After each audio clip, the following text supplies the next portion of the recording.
అందరికీ జై భీమ్. నేను మీ ఆనంద్ మహాసేన. ఈరోజు తూర్పుగోదావరి జిల్లా గోపాలపురం నియోజకవర్గం దోమచర్ల గ్రామంలో డాక్టర్ బాబాసాహెబ్ అంబేద్కర్ విగ్రహానికి చెప్పులు దండ వేశారంటండి.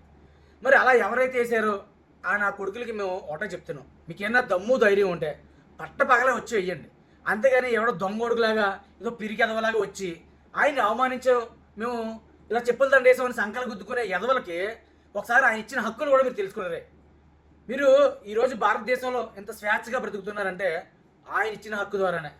అది మర్చిపోయి తాగేసి కనీసం ఇంకిత జ్ఞానం లేకుండా ప్రవర్తిస్తున్న కొంతమంది పోరంబో కెదవలకి తగిన బుద్ధి చెప్పకపోతే ఇలాంటి చేష్టలు ఇంకా ఎక్కువ ఉంటాయండి. ఎందుకంటే అంబేద్కర్ గారి జయంతి ఇంకా 4 రోజులు ఉందంటే ఏప్రిల్ 14 అంబేద్కర్ గారి జయంతి వస్తుంది అనే సమయానికి ఏదో పోరంబో కెదవ ఇలాంటి చేష్టలు చేస్తున్నప్పుడు ఎవరు చేస్తారో తెలియదు, కానీ ఇలాంటి సమయం వచ్చినప్పుడు చేస్తారండి ఇలాంటి పోరంబో కెదవలు. అంబేద్కర్ గారి విగ్రహాన్ని చేయరు కొట్టడం, లేకపోతే ఆయన మీద చెప్పులు దండ వేయడము, ఇలాంటి చేష్టలు చేస్తున్న ప్రతి ఒక్కరికి చట్టపరంగా తగిన బుద్ధి చెప్పకపోతే ఇది ఉండికొలది ఇంకా ఎక్కువ అవుతుందండి. కానీ దళిత సంఘాలు కానీ దళిత నాయకులు కానీ ఇలాంటి సంఘటనలు జరిగినప్పుడు ఇలా ఎవడైతే తప్పు చేస్తున్నాడో అలాంటి వాడు దొరికినప్పుడు ముందు ఉతుకు ఆరేసేయాలి. అలాంటి విద్య కొడుకుల్ని ఉతుకు ఆరేసేసి అప్పుడు చట్టపరంగా శిక్షించాలి.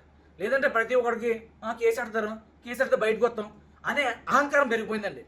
కానీ ఈరోజు అంబేద్కర్ గారు ఇచ్చిన హక్కు ద్వారా వీళ్ళకి అన్నీ కావాలి, కానీ ఆయన అంటే మాత్రం చిన్న చూపు. ఇలా ఎవరైతే కులాంకారంతో చూస్తున్నారో పోరంబో కెదవలని తగిన బుద్ధి చెప్పాలని ప్రభుత్వాలు మేము ఎదుర్కొన్నామండి. అక్కడ దోమచర్లలో అంబేద్కర్ విగ్రహానికి చెప్పులు దండేసిన ఆ పోరంబో కెదవలకి తగిన బుద్ధి చెప్పాలని అక్కడ పోలీసు వారిని, అక్కడున్న ప్రజా సంఘాలని, అలాగే అక్కడున్న ప్రజాప్రతినిధులు కూడా మేము రిక్వెస్ట్ చేస్తున్నామండి. దయచేసి ఇలాంటి సంఘటనలు జరగకుండా అక్కడ ఆ తప్పు చేసిన వాడిని కఠినంగా శిక్షించాలని మరీ కోరుతూ మహాసేన క్యాడర్ కూడా అక్కడికి వస్తుంది. అక్కడున్న ప్రతి ఒక్కరికి మహాసేన కూడా తోడుగా ఉంటుంది. ఎవరైతే ఇలా అంబేద్కర్ విగ్రహం మీద చెప్పులు దండ వేసాడో అలాంటి కొడుకుల్ని తగిన బుద్ధి చెప్పాలని మరీ కోరుకుంటూ జై భీమ్, జై మహాసేన, జై జై రాయసేన.